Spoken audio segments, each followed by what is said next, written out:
Hola a todos, bienvenidos una vez más a nuestra clase en línea del Seminario Teológico Bautista Dr. G.H. Lacey. Esta es la clase de Nuevo Testamento 2 y bueno, estamos viendo la serie de las cartas de la prisión.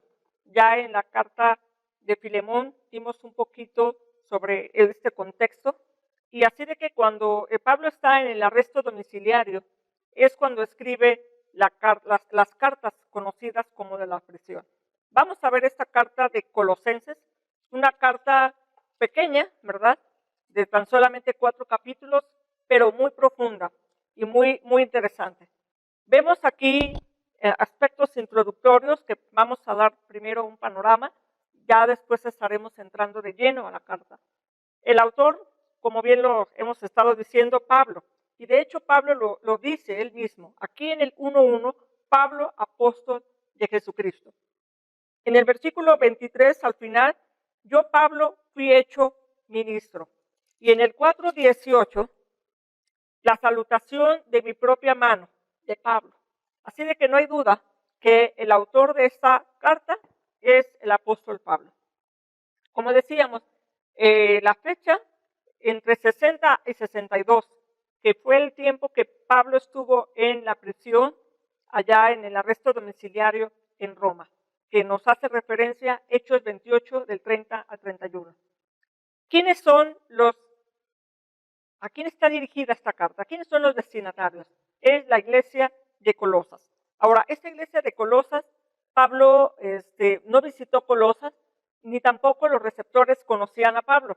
Según lo dice en el 2.1, dice, porque quiero que sepáis cuán gran lucha sostengo por vosotros y por los que están en la Odisea y por todos los que nunca han visto mi rostro. Realmente Pablo trabajaba en Éfeso, que está cercano a esta zona.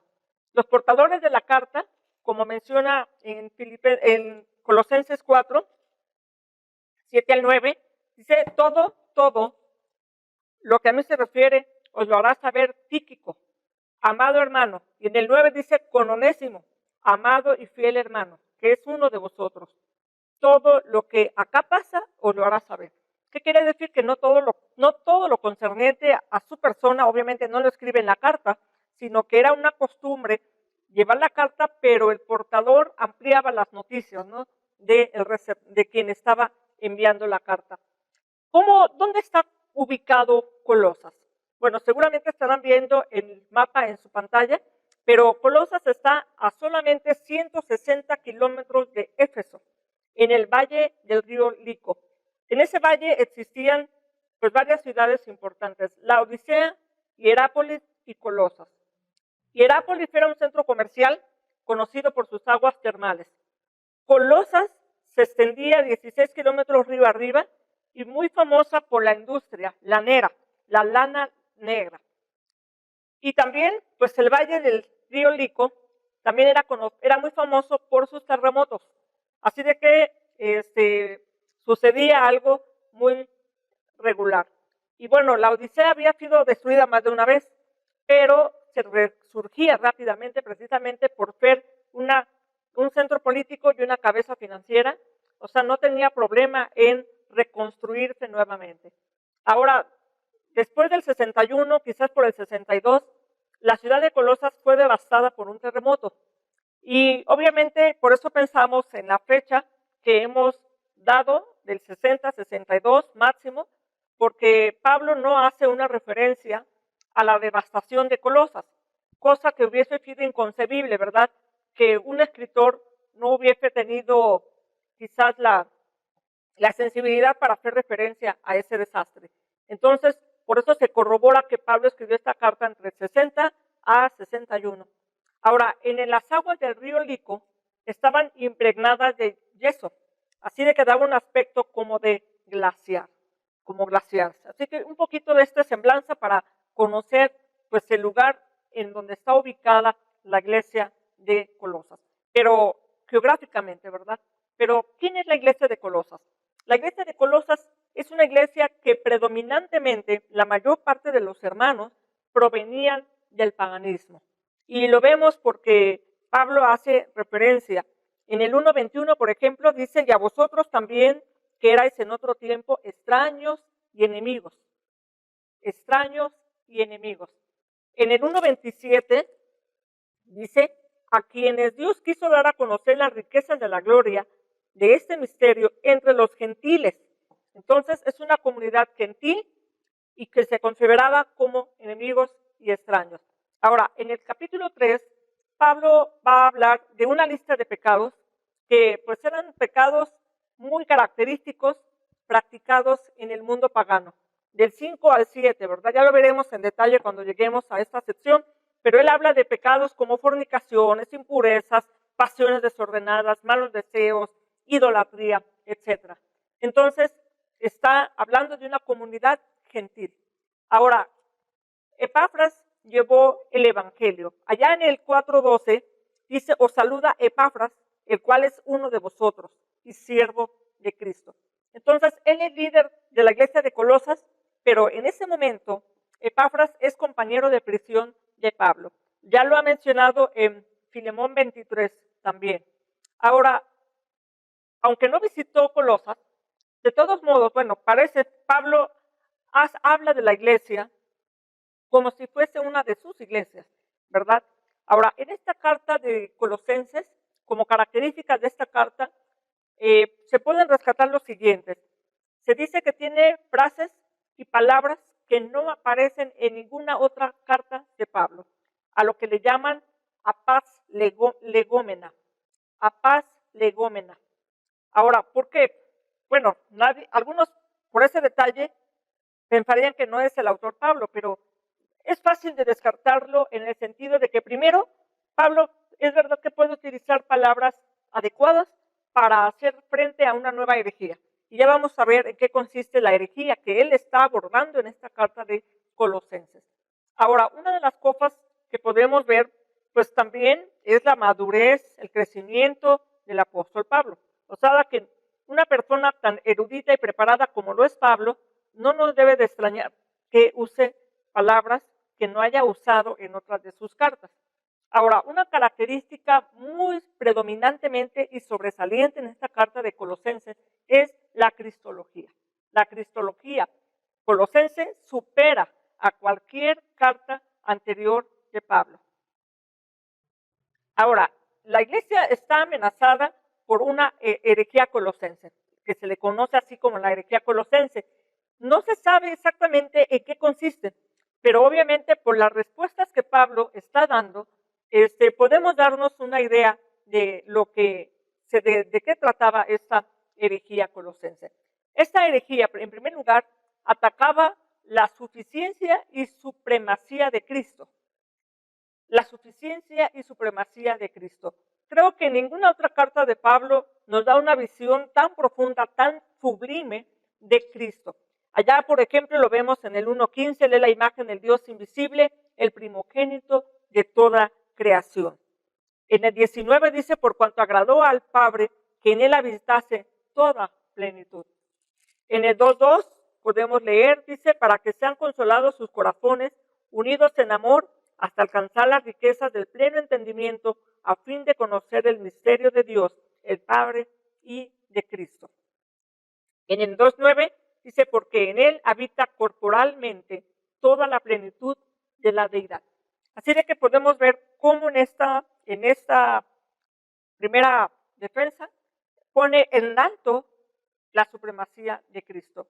Habla de aspectos como la plenitud, el papel de Jesús en la creación del universo, como vimos en el 1:16 y 17. Claro que esto no es nuevo, porque en la carta de los Corintios, de alguna manera Pablo ha dejado ver, digámoslo así, una semilla de ese pensamiento.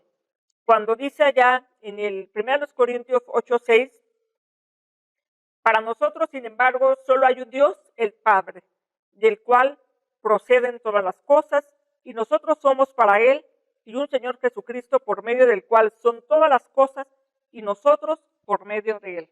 Eso es una semilla, es un pensamiento que está ya en la carta, en Corintios, pero Colosenses lo hace todavía más claro y más profundo, ¿verdad? Pero no es algo nuevo. La idea de Pablo de Jesús en ese papel importante en la creación, ya está allí. Ahora, algo muy importante es que Pablo habla de la humanidad de Jesús. En el versículo 1:22 dice, en su cuerpo de carne, por medio de la muerte, para presentaros santos y sin mancha, irreprensibles delante de él. Un cuerpo de carne.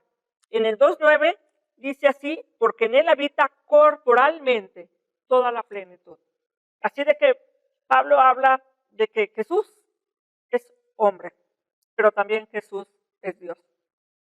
Esta herejía, ¿verdad?, alegaba que Jesús no tenía un cuerpo, sino que cuando era un ser espiritual, Jesús, entonces, pues ya veremos, ¿verdad?, implicaciones que tiene este tipo de pensamiento. Pero por eso es que Pablo hace énfasis en la humanidad de Jesús. Ahora, otra cosa que también tenía esta herejía colosense eran los elementos astrológicos.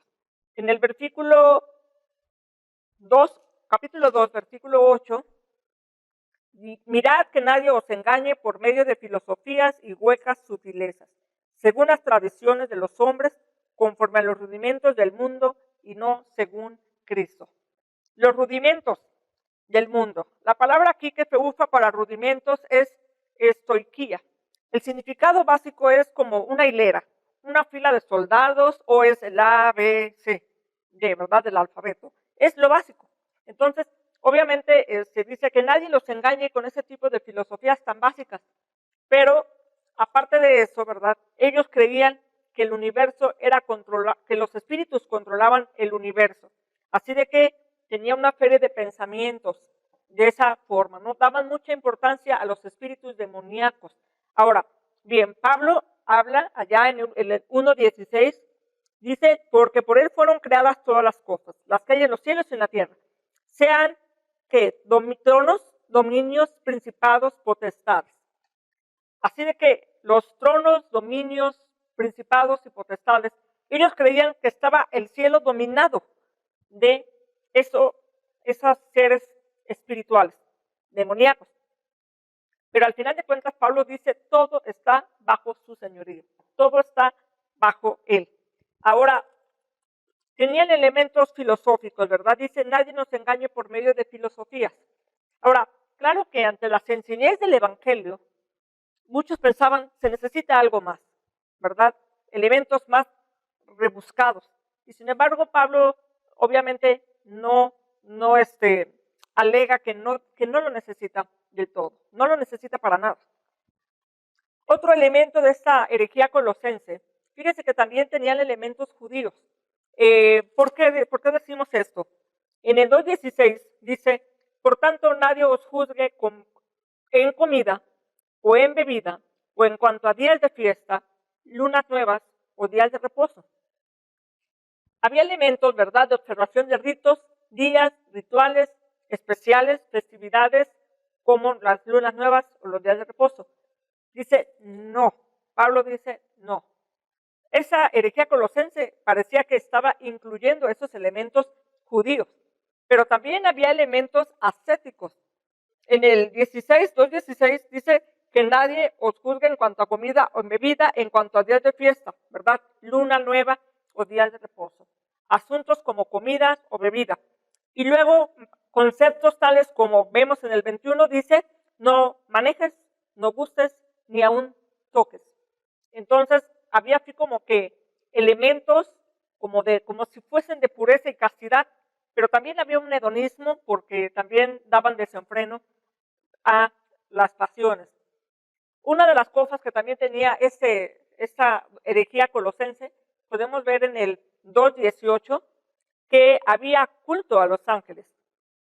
Así que gente que se envanecía en lo que no había ni visto e imaginaban, pero hacían también culto a los ángeles.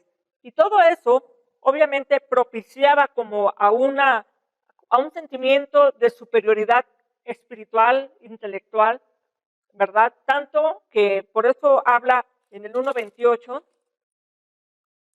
algo bien interesante, porque la herejía gnóstica, con todos estos elementos de misterio y elementos muy elaborados, filosofías y todo. Es obvio que no era para todos. Es obvio que era para algunos cuantos, ¿verdad? Unos cuantos elegidos. Así de que Pablo está derrumbando eso porque precisamente el en 1:28 dice aquí, a quien anunciamos amonestando, fíjate las expresiones, a todo hombre, enseñando a todo hombre en toda sabiduría, a fin de presentar perfecto en Cristo Jesús a todo hombre. Vean algo bien interesante, a todo hombre, porque la herejía colosense era muy exclusivista, pero el evangelio realmente no es exclusivista, es para todo hombre. Así de que el gnosticismo fue una doctrina, fue un pensamiento que se distinguía por decir, el espíritu es bueno, pero la materia es mala. Y claro, en este sentido hay varias implicaciones o consecuencias de esta forma de pensar. Si el espíritu es bueno y la materia mala, en primer lugar entonces Dios no es creador del mundo, el mundo es malo. Ellos creían en emanaciones, como que Dios no podía haber tocado la tierra porque es mala y Dios es bueno. Entonces era así como algo que salía de Dios, pero cada vez se fue alejando de Dios hasta que totalmente la emanación realmente estaba ajena a Dios. Ahora, ellos decían, Jesús no puede tener un cuerpo. Ellos lo miraban como un fantasma espiritual. Algunos decían que cuando caminaba no dejaba huellas, pero por eso él ha hablado de que en él habita corporalmente toda la deidad. Pablo va a hablar en Colosenses de hacer hincapié de que Jesús es Dios, pero tiene cuerpo. Ahora, una de las implicaciones de este gnosticismo es pensar que el cuerpo es malo. Entonces, el ascetismo tendía a rechazar necesidades, deseos, ¿verdad? Eso de que no toques, no hagas esto, no hagas aquello, no comas, ¿verdad? Pero también podía llevarlo a lo opuesto.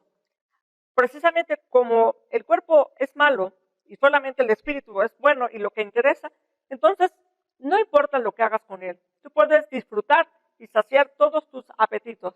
Así pensaban ellos. Bueno, hasta aquí un poco, una pequeña idea de lo que es la herejía colosense y que entraremos ahora de lleno a la carta. De acuerdo al bosquejo, vamos a ver en primera parte el saludo del capítulo 1, versículo 1 y 2.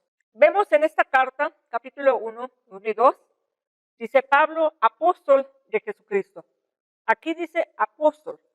¿Se acuerdan que en Filemón habíamos dicho, Pablo se presenta como prisionero de Jesucristo? Él allí no habla como apóstol.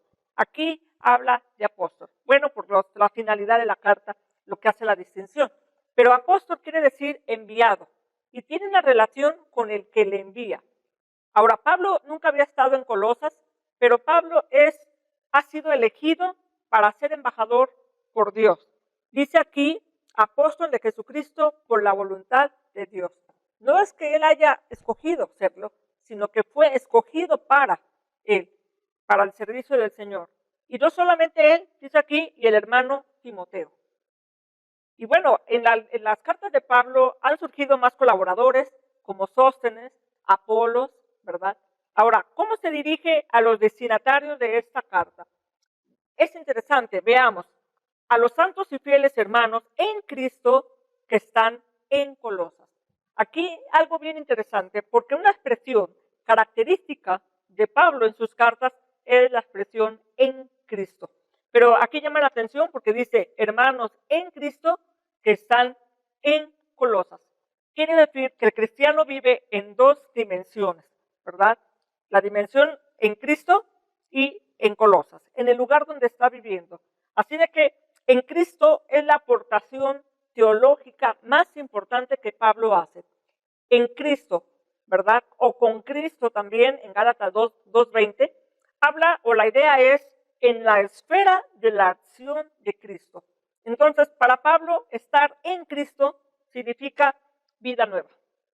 Vida nueva, porque es en la esfera, en el dominio. No está arriba o abajo o a un lado, sino inmerso en Cristo. Ese es el saludo que podemos ver en esta primera parte. Pasando a la sección 2, el bosquejo, según nuestro bosquejo, la acción de gracias y la oración. Esta sección comprende del versículo 3 hasta el versículo 14. Y vamos viendo por partes. Dice aquí, siempre orando por vosotros, damos gracias a Dios, Padre de nuestro Señor Jesucristo. Habiendo oído de vuestra fe en Cristo Jesús y del amor que tenéis a todos los santos a causa de la esperanza que os está guardada en los cielos, de la cual ya habéis oído por la palabra verdadera del Evangelio. El Evangelio nos comparte de estas tres cosas importantes. Él habla de la fe en Cristo Jesús, del amor que tenéis para los santos y de la esperanza que nos está guardada en los cielos. Fe, amor y esperanza. El amor, la fe está depositada en Cristo. Ahora, esta fe, ¿verdad? Tiene un trasfondo del hebreo, amán, así sea. Es confianza, es seguridad. Ahora, fe, esperanza y amor, diríamos que es la finalidad de la palabra, del Evangelio, de traer a nosotros. Ahora, aquí el ágape, el amor que tienes para con los santos, estamos hablando de un aspecto práctico. Es lo que tú haces, no es que lo sientes, sino es algo que tú estás haciendo. Dice, a causa de la esperanza que está guardada en los cielos. La esperanza de la seguridad futura. Ahora, eso no es el último recurso, sino realmente es el primer recurso. Ahora, en el versículo 6 al 8, vamos a ver algo interesante. ¿Qué es el Evangelio? Pablo va a hacer el sumario de lo que es el Evangelio, porque dice que el Evangelio nos ha llegado. A vosotros, dice, como a todo el mundo. ¿Por qué Pablo está haciendo ese hincapié? A todo el mundo, o como leíamos anteriormente en el 1:28, a todo hombre, a todo hombre, a todo hombre. Pues precisamente por el contraste de estos gnósticos que eran muy exclusivistas. Él dice, el Evangelio no es para unos cuantos, es para todo el mundo. Así de que el Evangelio es universal, no es un grupo como pretendían ser los gnósticos. Ahora, el Evangelio, ¿verdad? Dice, es de gracia y de verdad. Dice, desde el día que oíste y conociste la gracia de Dios en verdad. Por el Evangelio nosotros conocemos la gracia y la verdad de Dios. Por el Evangelio. Ahora, este Evangelio también es productivo. Dice aquí, como habéis aprendido de Epafras, nuestro consiervo amado, que es un fiel ministro de Cristo para vosotros. Epafras es un resultado, y lo que él hace es el resultado de ese evangelio. Así de que es un evangelio productivo y se transmite humanamente de personas a personas. Epafras es un instrumento de Dios, ¿verdad? Como lo habéis aprendido de Epafras. Y esto es algo muy interesante porque realmente los gnósticos, ellos pensaban que el conocimiento era a través de claves, de saber como las contraseñas correctas y cuestiones secretas. Pablo está diciendo aquí, el Evangelio se transmite de persona a persona. El Evangelio realmente es para todos. Ahora bien, del 9 al 14, dice aquí Pablo, ¿verdad?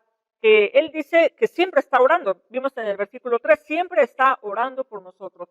Ahora, ¿qué es la petición que Pablo tiene por los colosas? Dice aquí, versículo 9, por lo cual también nosotros, desde el día que lo oímos, no cesamos de orar por vosotros y de pedir. ¿Qué va a pedir? Vean ahí interesante los pedidos. Seáis llenos del conocimiento de su voluntad en toda sabiduría e inteligencia espiritual. ¡Wow! Qué profundo este pedido, ¿verdad? Los gnósticos decían que tenían la gnosis, el conocimiento. Pero, ¿qué creen? Pablo dice, yo pido que seáis llenos de conocimiento. La palabra que está usando Pablo es epignosis, o sea, no gnosis, epi. Epi es un locativo que está sobre el conocimiento.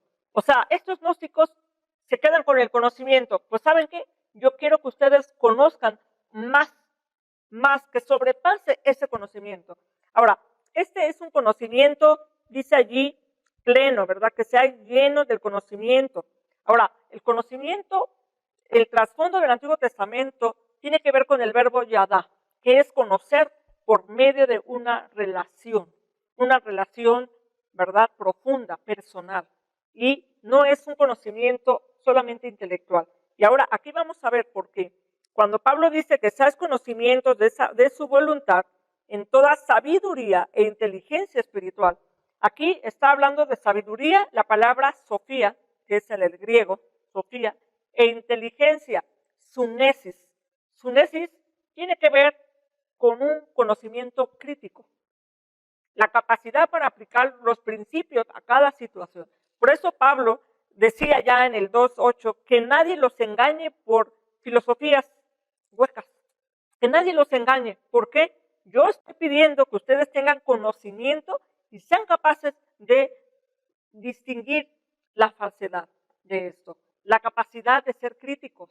Así de que el cristiano no es un cristiano que tiene una fe ciega, sino es un cristiano que tiene un conocimiento y sabiduría de Dios. Pero ¿qué produce ese conocimiento de Dios? Tiene varios aspectos prácticos el conocimiento de Dios. Versículo 10, para que andéis como es digno del Señor. Primera parte, ¿verdad? Para que andéis. La palabra andar, peripateo, habla de una acción de estilo de vida. Para que andéis como es digno del Señor. ¿Y cómo debe ese conocimiento? Ese conocimiento debe de llevarnos a la capacidad de tener un estilo de vida como del Señor. Y aquí va a describir más en detalle lo que implica tener conocimiento de Dios. Dice aquí, agradándole en todo, llevando fruto, creciendo en el conocimiento de Dios. Así de que, hermanos, el conocimiento de Dios no es estático, es dinámico. Nos impulsa a crecer, a conocer, a profundizar. Dice aquí, llevar fruto, ¿verdad? Llevar fruto. Agradándole, llevando fruto, creciendo. Y luego aquí dice, ser fortalecidos con todo poder. Para llevar a cabo todo esto necesitamos el poder, pero no es un poder que viene de nosotros, sino es el poder de Dios. Así de que Pablo está orando para que los hermanos de Colosas sean fortalecidos, Y también algo más, dice aquí, fortalecidos con todo poder, conforme a la potencia de su gloria, para toda paciencia y longanimidad. Ahora, aquí habla de la paciencia, upómone. Aquí la paciencia no significa sentarme y esperar y soportar, como permanecer así, aguantando todo. Aquí más bien paciencia tiene que ver con un espíritu que no se da por vencido, que sale triunfante. Es lo que está diciendo allí. Upómone, la capacidad de salir triunfantes. Y aparte de esto dice paciencia y longanimidad. Longanimidad, macrotimia, es la palabra en el griego. Y macro es grande, timos tiene que ver con temperamento. Así de que la paciencia, ¿verdad? Es aquella que nos ayuda a vencer la apatía, la malicia y que no nos arrastra hacia la amargura, ¿verdad? La crueldad que vemos a nuestro alrededor. Longanimidad, un temperamento con capacidad de soportar las circunstancias, pero sin dejarnos vencer por ellas. Tener un gran temperamento. Y otra cosa más que por el resultado del conocimiento, de ser lleno de Dios, es con gozo, dando gracias al Padre. El gozo es una consecuencia de lo que está Pablo hablando del conocimiento de Dios. O sea, el conocer a Dios en la experiencia debe de llevarnos al gozo. Ahora, el gozarse de estar alegre no quiere decir que no van a pasar cosas, a lo mejor terribles en la vida, pero que eso no nos van a robar el gozo. Ahora, eso lo vamos a ver en Filipenses, mucho más amplio acerca del gozo. Una carta de gozo escrita en una prisión, en un arresto domiciliario. Bueno, ya lo reservaremos para ese tiempo, para ese momento. Pero Pablo dice también, con gozo dando gracias a Dios. La gratitud, ¿verdad? Y obviamente Pablo ha hablado de la gran bendición de recibir el Evangelio y la oración que él está haciendo por ellos. Ahora, ¿qué más ha pasado con estos hermanos colosenses? Que Pablo ahora nos hace ver qué tan tremendo y poderoso es el Evangelio. Dice aquí el versículo 12, con gozo dando gracias al Padre, que nos hizo aptos para participar de la herencia de los santos en luz, el cual nos ha librado de la potestad de las tinieblas y trasladado al reino de su amado Hijo. Nos ha trasladado. Ahora, esto lo podemos ver en el contexto cuando un imperio obtenía una victoria sobre otro. Tenían la costumbre de trasladar la población entera hacia el otro país al que había ganado. Y casi todos iban en calidad, ¿verdad?, de esclavos, o sea, de haber sido vencidos y han sido trasladados. Pero aquí vemos que más que un traslado, aquí el traslado ha tenido que ver con una redención. Aquí el traslado ha sido más que nada un rescate. Aquí es lo que dice, que nos ha trasladado. ¿De dónde a dónde? Dice, de las tinieblas al reino de su amado Hijo. O sea, de las tinieblas a la luz. Nos ha trasladado de la esclavitud a la libertad. Dice, y en quien tenemos redención por su sangre, el perdón de pecados. Así de que de la condenación nos ha trasladado al perdón. Del poder de Satanás al poder de Dios, de su amado Hijo. Así de que, qué tremendo cambio es lo que estamos viendo en esto. Por lo cual Pablo, claro, está tremendamente agradecido a Dios. Y esa es la oración, de que los colosenses puedan valorar todo esto que Dios les ha dado. De verdad, la oración porque tengamos un conocimiento y porque ese conocimiento se refleje en un estilo de vida que honre a Dios. Bueno, esto ha sido la parte 2 de nuestro bosquejo.